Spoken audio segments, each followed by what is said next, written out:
মহিলাটি সামনের দিকে ঝুঁকে পাথরের দেয়ালে হাত রাখলেন এবং হঠাৎ একটি বৃত্তাকার চিহ্ন বা বোতামে চাপ দিলেন। সাথে সাথে একটি পাথরের দরজা ফুটে উঠল। দরজাটি ধীরে ধীরে খোলার সময় ওপর থেকে বালির কণা পড়তে শুরু করলো এবং পাথরের ফাটল দিয়ে কালো তেল বেরিয়ে এলো।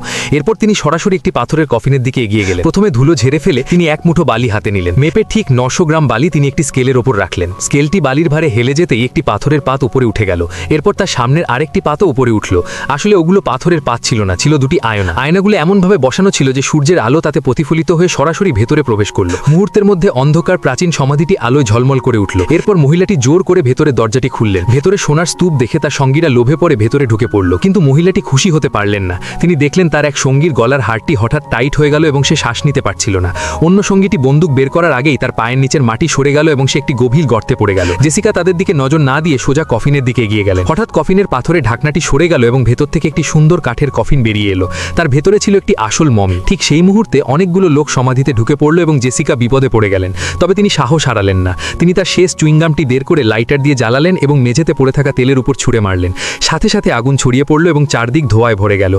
সেই সুযোগে জেসিকা দৌড়ে গিয়ে সরাসরি মমির কফিনের ভেতর ঝাঁপ দিলেন।